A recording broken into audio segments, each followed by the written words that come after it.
So good morning. Talk about a cloud of witnesses, the old rugged cross, whoa. School just started.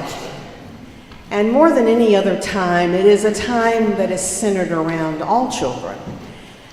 We even think of, as hot as it is outside, we think summer's over, it's getting cold, we're going back to school. So today I want to honor the wise and funny and sentimental and sassy words that children have to say to us. You don't have to have your own children in order to appreciate this, but I hope each of you have at least one child in your life because they have an uncanny way of bringing out the truth.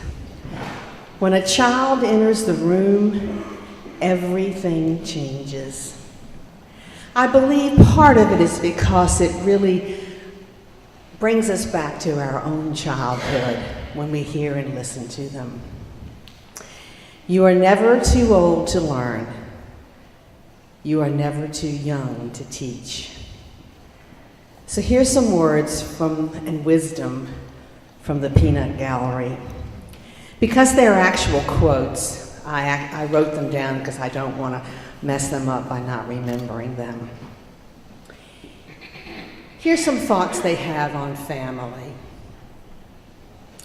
If you really want a kitten, start out by asking for a horse.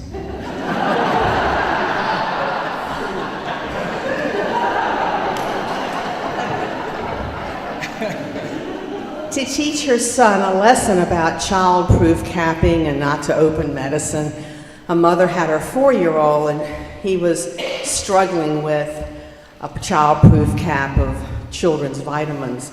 So she let him work on it for just a little while and finally she took it from him and she opened it easily and she said, "See, this is made for mommies and daddies to be the only people to open it." And her little 4-year-old looked at her and said, "How does it know you're the mommy?"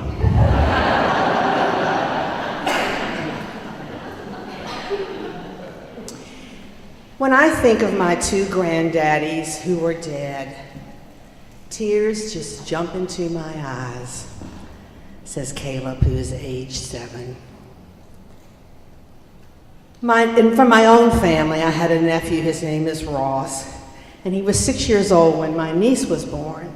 And so his father went to him and said, "Ross, you have a brand new baby sister."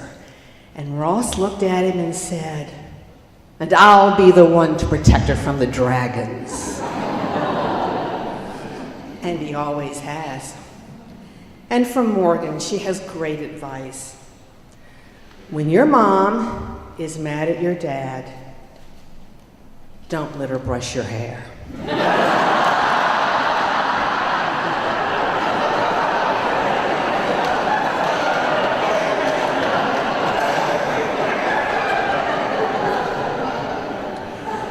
Food and meal times are always great memory-making times. Children have a love-hate relationship with food. Such as Andy, who is age 7, he laments, "You can't hide a piece of broccoli in your glass of milk." Casserole is just another word for leftovers. You can't trust dogs to watch your food for you. And when your mom says, "Try it, you'll like it," you probably won't like it.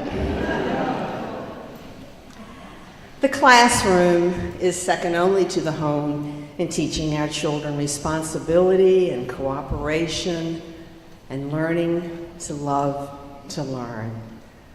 But somehow they see it a different way. We'll start with my other nephew. His name is Daniel.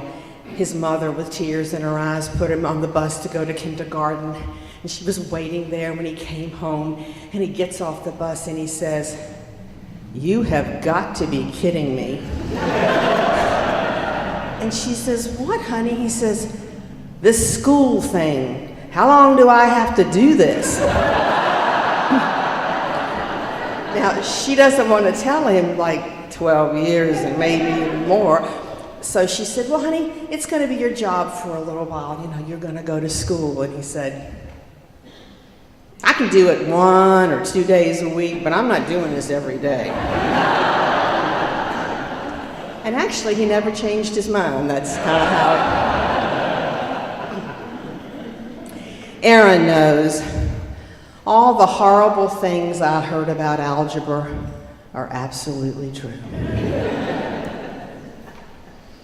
And Todd, who's age 10, reminds us, I like to draw because it makes my mind flow. And speaking of drawing, a kindergarten teacher was having drawing class. And so she watched Amy draw, being really intense. And so she came to Amy and she said, Amy, what are you drawing? And she said, I'm drawing a picture of God. And so the kindergarten teacher said, oh, honey, no one knows what God looks like. And Amy looked up and said, but they will in just a minute.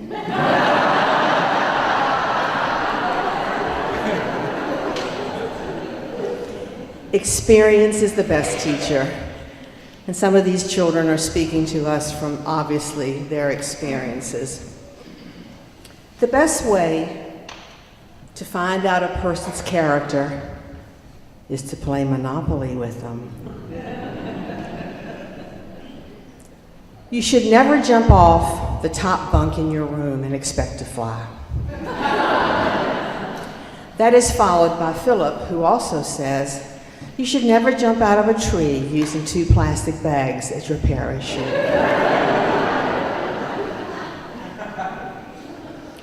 No matter how hard you try, you just can't baptize a cat.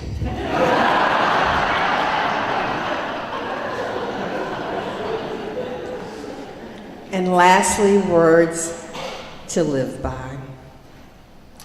When I pray, I get a happy feeling in my heart, as if God has just walked inside and is sitting there listening to me, says April, who is 16. There are few things that country music, honesty, time, ice cream, or a hug won't heal, says April, age 12. You are never too old for a teddy bear. And lastly, Mark, who is age 12, leaves us with this. The world is a wonderful place, so everybody should just shut up and enjoy it every now and then.